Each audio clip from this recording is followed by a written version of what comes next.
Assalamualaikum warahmatullahi wabarakatuh. Kembali lagi bersama channel Obor Malam. Kali ini saya akan membawakan sebuah kisah dari salah satu narasumber.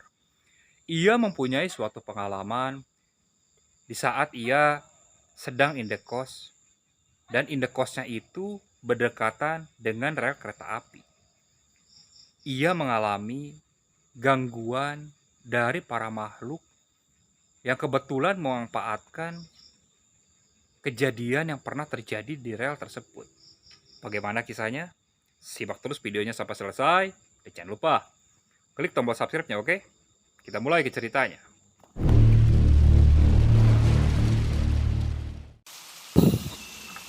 Tahun 2016, waktu itu aku mendapatkan panggilan dari salah satu perusahaan yang memang aku sempat memasukkan lamaran ke perusahaan tersebut. Melihat ada panggilan dari perusahaan tersebut, otomatis aku sangat senang. Tanpa pikir panjang, aku pun memutuskan berangkat ke kota di mana perusahaan itu berada.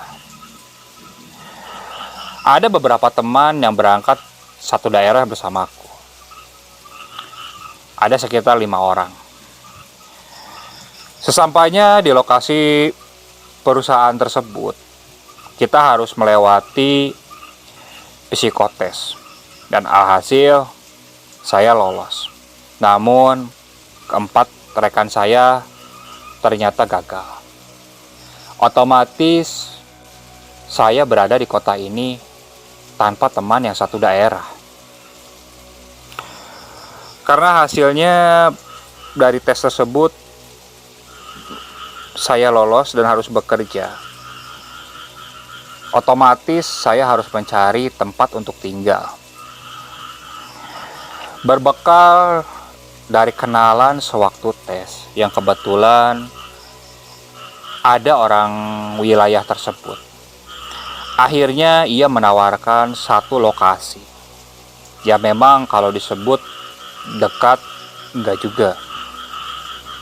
Disebut jauh memang agak jauh. Kalau menggunakan kendaraan bermotor menuju tempat kerja mungkin sekitar setengah jaman. Namun tempat ini dihitung strategis karena untuk mencari makanan atau alternatif transportasi itu lebih dekat. Singkat cerita, aku pun mengiyakan tempat yang ditawarkan oleh salah satu temanku tersebut. Saat melihat tempat indekos itu, ada 10 petakan berbentuk seperti L, dan waktu itu aku kebagian di kamar nomor 6 atau kamar sudut. Jadi pas sudut L-nya tersebut. Waktu itu memang saya indekos sendiri. Karena saya belum ada teman yang sering untuk ngekos kamar dengan saya. Hari-hari besoknya aku anggap biasa-biasa saja. Aku mulai mengakrabkan diri dengan tetangga yang ada di sebelah kamar kosku. Mereka juga cukup welcome karena kebetulan mereka juga satu pekerjaan dengan saya. Namun mereka sudah bekerja lebih dulu. Namun ketika menginjak 2 minggu, disitulah kejadian ganjil mulai bermunculan. Aku ingat waktu itu, kalau tidak salah, saya pulang dari shift 1.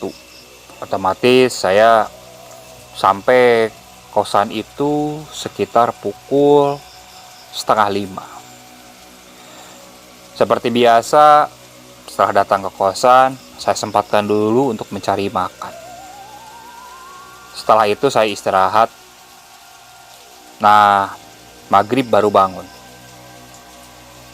Selepas isya, saya lihat di luar teman-teman yang emang tetangga kos saya sedang pada ngumpul di luar. Saya pun bergabung dengan mereka, mengobrol sana sini, hingga kalau tidak salah pukul 11 malam. Nah, ketika semuanya sudah masuk ke kamar termasuk saya, ada yang ganjil. Ketika saya hendak merebahkan tubuh saya di atas kasur, mendadak saya mendengar pintu kamar saya seperti diketuk-ketuk. Saya pikir waktu itu adalah tetangga yang ngekos dekat kosan saya. Saya pun coba membuka. Namun, ketika saya buka, di luar itu tidak ada siapa-siapa. Saya masuk kembali dan menutup pintu tersebut. Namun, ketika saya hendak tidur, kejadian serupa terulang lagi. Saya coba biarkan untuk beberapa saat. Saya pikir waktu itu mungkin tetangga ada yang iseng dan ingin menakut-nakuti saya. Namun ketika saya biarkan, ternyata ketukan itu masih terus berulang. Hingga akhirnya saya pun beranjak kembali untuk mengecek. Namun kali ini saya tidak langsung membuka pintu. Tapi saya lihat dari balik gordeng yang memang ada di pinggir pintu tersebut.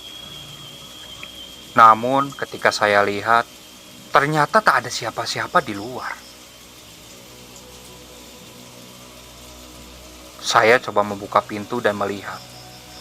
Andai kata ada tetangga saya yang iseng mengetuk-ngetuk pintu, otomatis saya pasti akan melihat dia atau mendengar suara langkah dia berlari atau berjalan. Ini tidak terdengar sama sekali. Saya lihat sekeliling. Di luar memang tidak ada siapa-siapa. Sangat sunyi. Bulu kuduku mulai terasa berdiri. Aku mulai menutup pintu kembali dan aku merebahkan badanku di atas kasur. Namun ternyata ketukan itu kembali berlanjut.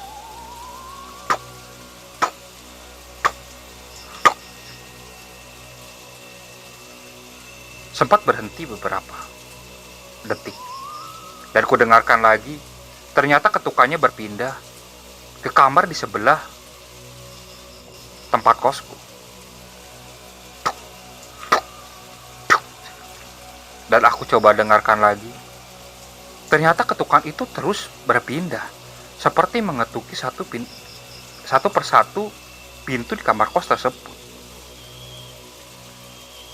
Aku coba berjalan pelan untuk melihat.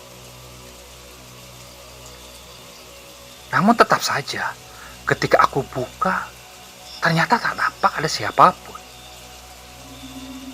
Akhirnya, aku berpikir masa bodoh saja. Aku paksakan mata ini untuk tertidur. Akhirnya aku pun bisa terlelap. Esoknya, seperti biasa, aku berangkat bekerja. Sepulang bekerja, ketika sedang berkumpul bersama teman-teman yang ada di kos, aku sempat bertanya kepada mereka perihal kejadian tadi malam. Dan ternyata tetangga-tetanggaku yang lain juga, mereka merasakan dan ketika mengintip ternyata memang tak ada siapa-siapa. Mereka akhirnya seperti saling tuduh. Mungkin karena si A atau si B atau si C lah yang sengaja iseng. Tapi karena semuanya memang merasakan hal yang sama, akhirnya kita berpikir, kalau misalnya malam ini jadi muncul lagi ketukan tersebut, kita keluar aja bareng-bareng rame-rame, ucap salah satu tetanggaku tersebut. Aku pun mengiyakannya. Seperti biasa, tepat pukul 11 malam, kami semua pun masuk untuk melanjutkan beristirahat. Dan tak lama berselang, ketukan itu muncul.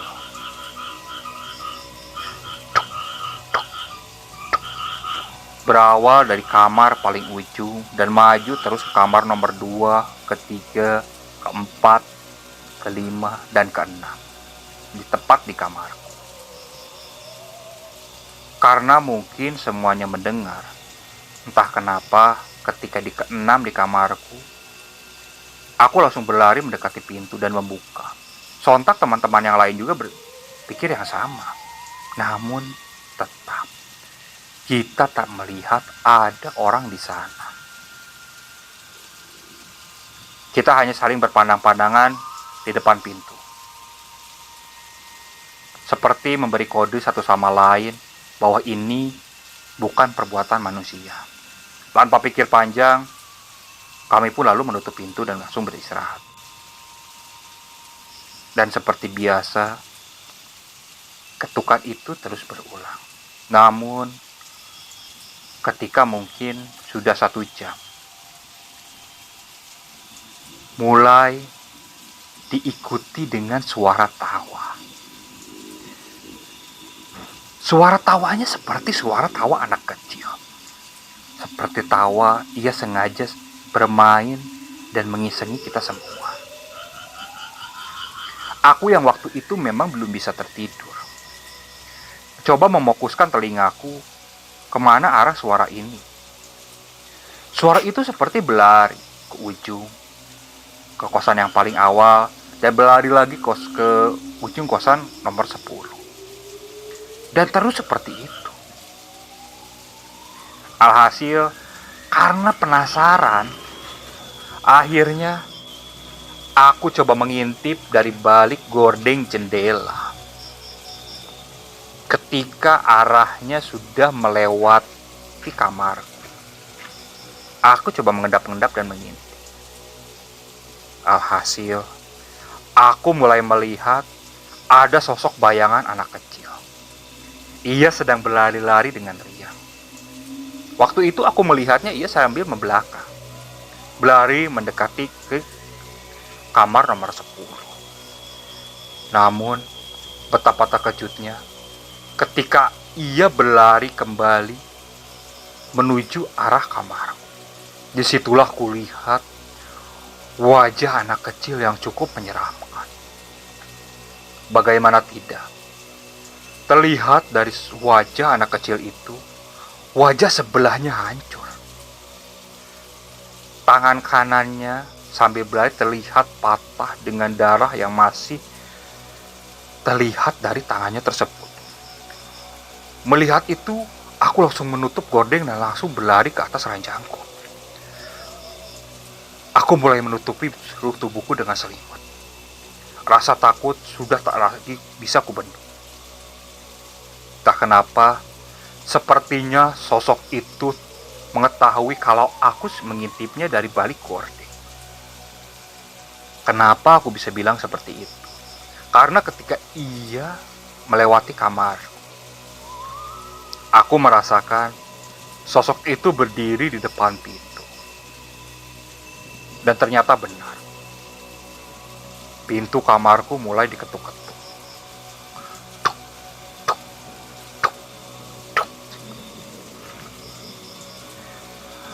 Aku coba menutup telingaku supaya tidak mendengar suara tersebut.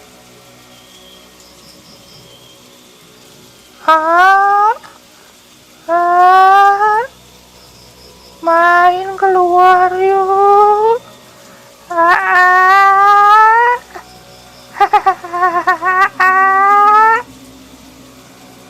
Ucap suara itu di balik pintu. Suaranya terdengar nyaring, namun membuatku tambah ketakutan. Aku hanya bisa berdoa dengan doa yang aku bisa. Aku coba biarkan suara itu. Lama-kelamaan, suara itu hilang. Alhasil, aku pun bisa tertidur. Besoknya, seperti biasa, sore ketika pulang, aku menceritakan apa yang kulihat kepada teman-teman kosku. Ternyata mereka hanya merasakan sampai ketukannya. Namun yang sebelah kamarku, ia sempat mendengar suara yang sama persis yang aku dengar. Suara anak kecil yang mengajak bermain. Kebetulan ketika saya ngobrol seperti itu, Bapak kos lewat Mungkin ia mendengar. Awalnya ketika beliau lewat, kami hanya terdiam dan tidak melanjutkan berbicaraan. Namun Bapak kos itu langsung bertanya, "Emang kenapa? Diganggu hantu semalam?" Mendengar pertanyaan seperti itu, akhirnya kami pun mengutarakan perasaan atau teror yang kami alami beberapa hari ini. "Iya pak, kalau malam udah lewat jam 11, pintu kayak diketok-ketok pak." "Udah, tenang aja. Nanti bapak usahain usir sosok itu." "Iya pak." Dan benar saja, ketika malamnya teror tersebut sudah tak ada lagi. Entah apa yang dilakukan oleh bapak kos tersebut. Besoknya, kebetulan waktu itu hari Sabtu. Aku sedang libur 2 hari. Ketika saya sedang di luar, bapak kos menghampiri saya. "Gimana? Semalam masih ada gangguan gak?" "Enggak pak." "Maaf pak, kalau boleh tahu, memang kok bisa ada gangguan kayak gitu pak?" "Iya, mungkin ini baru mungkin ya. Sekitar beberapa minggu yang lalu sempat ada anak kecil yang bermain di sini, dia ketabrak kereta. Jadi ya mungkin arwahnya itu dimanfaatkan oleh hantu penunggu di sini dan menyerupai anak kecil itu. Itu tidak di kosan ini juga, di kosan yang berdekatan juga emang kejadian yang sama.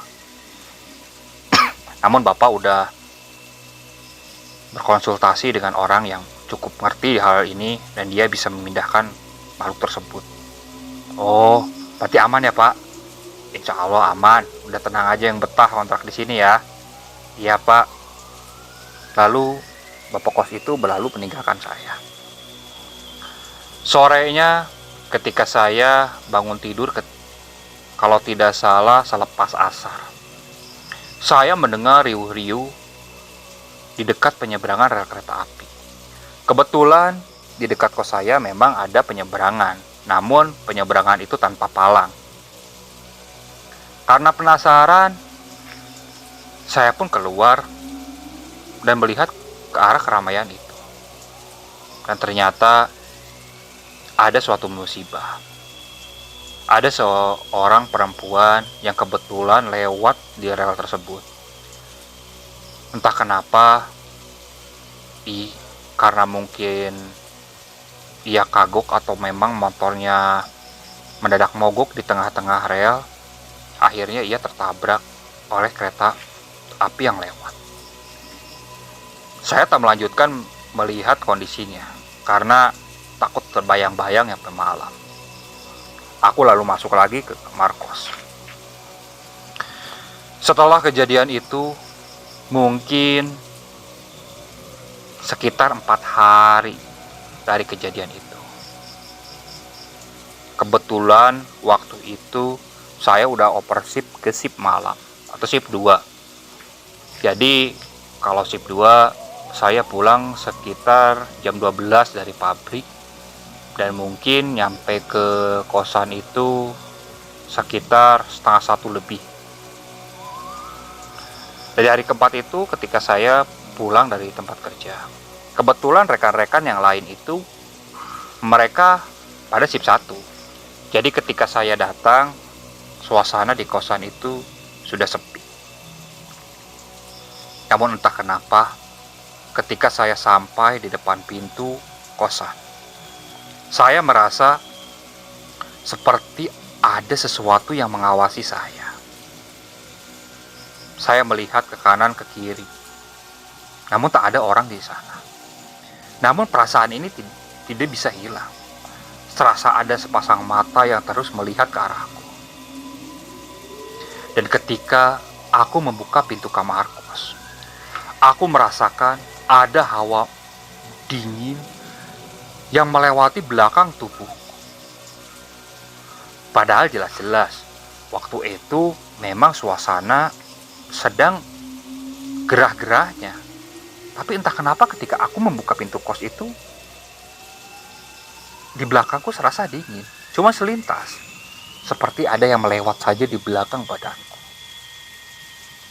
Aku lalu cepat-cepat memasukkan motorku ke dalam.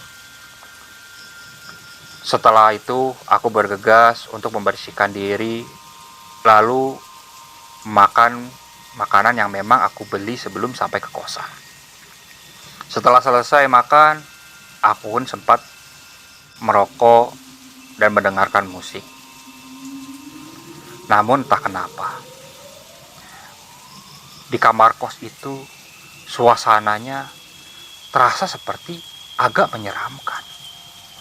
Seakan ada sesuatu yang lain yang berada di kamar kosku.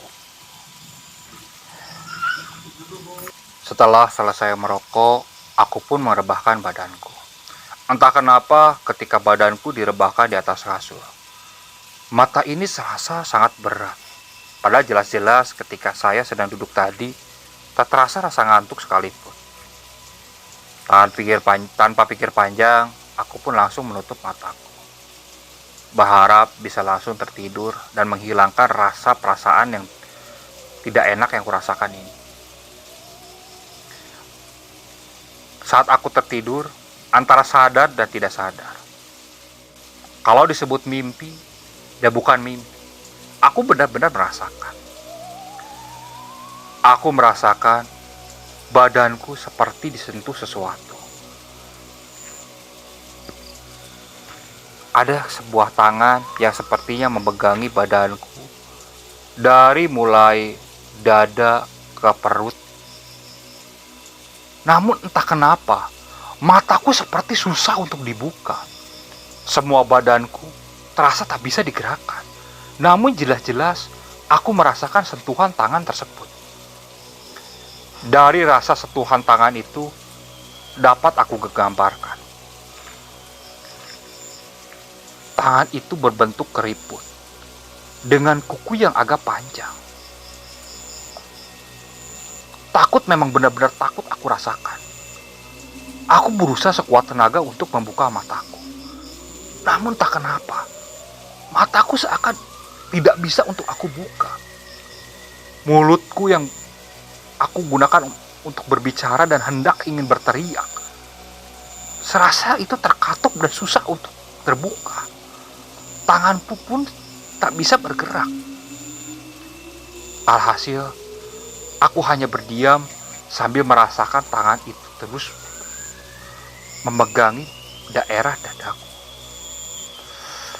Bahkan, aku mulai mencium ada bau amis yang sangat menyengat di kamar kos tersebut. Cukup lama, mungkin ada sekitar setengah jam lebih, sosok tangan itu menyentuh badanku. Aku mulai berdoa dengan apa yang aku bisa. Ketika aku selesai berdoa, sentuhan itu hilang. Dan aku mulai bisa membuka mataku. Aku langsung duduk dan melihat sekeliling.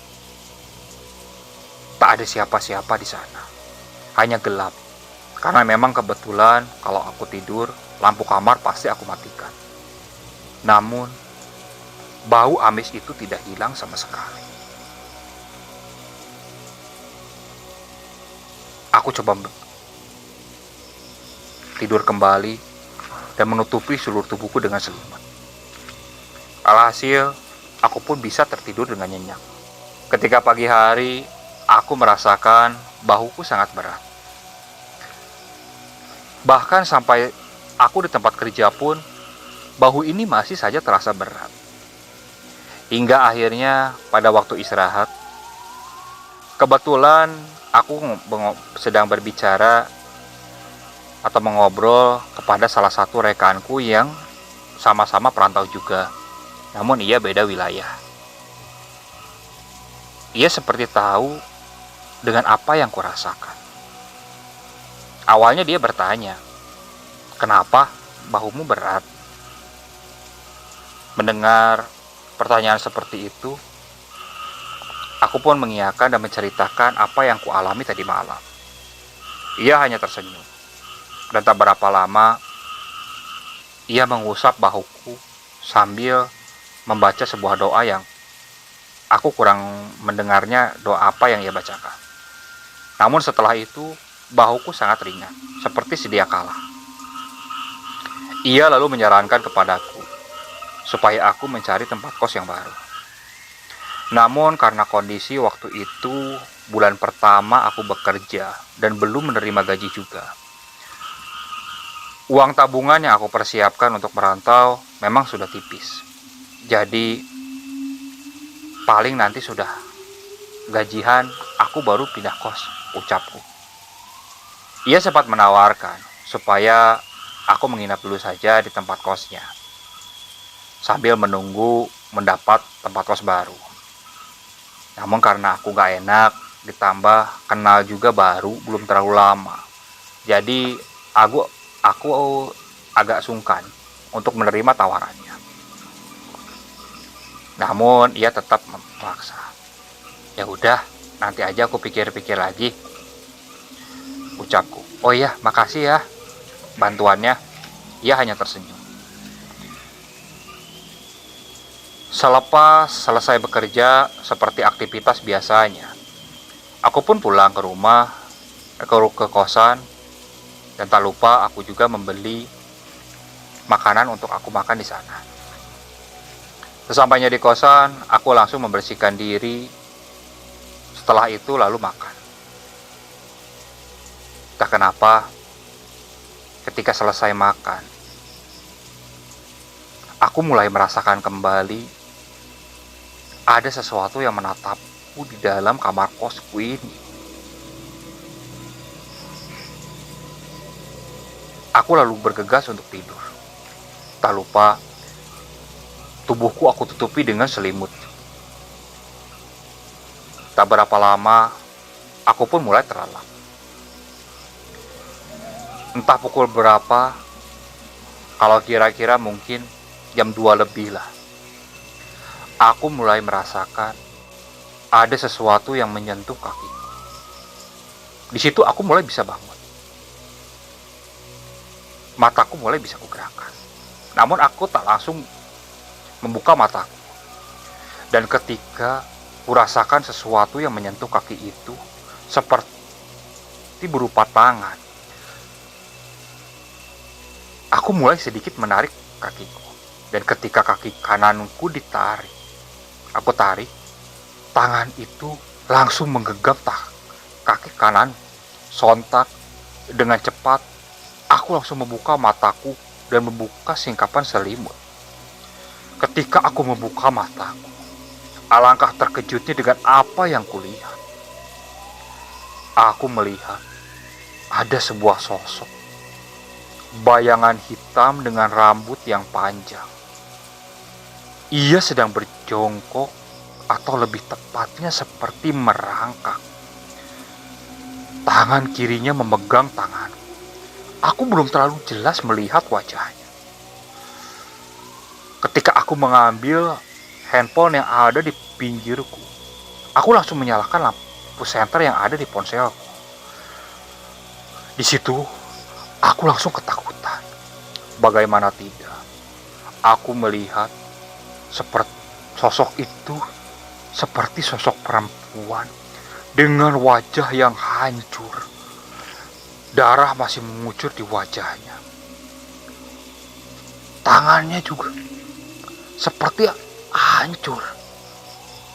Darah dan tulangnya itu seperti sudah tidak beraturan.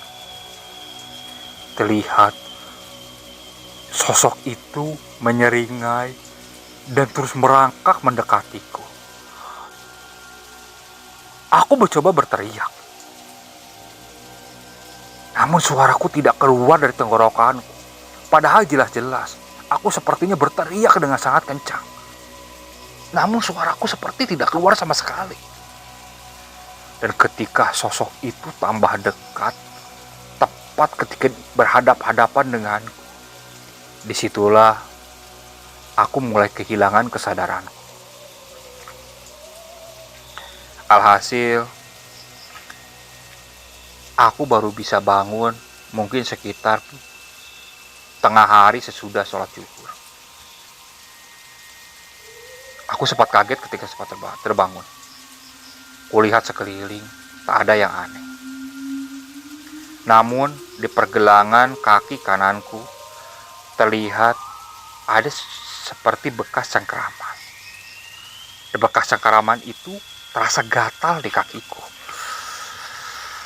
Aku lalu mengingat kejadian semalam. Tanpa pikir panjang, aku lalu menelepon temanku yang memang semalam menawariku untuk menginap dulu di kamar kosnya. Aku lalu pergi ke sana, menelepon dan menceritakan kejadian itu ke sana. Setelah itu lalu pergi ke sana. Tak lupa, aku pun membawa beberapa pakaian salin selama tinggal di sana. Sesampainya di sana,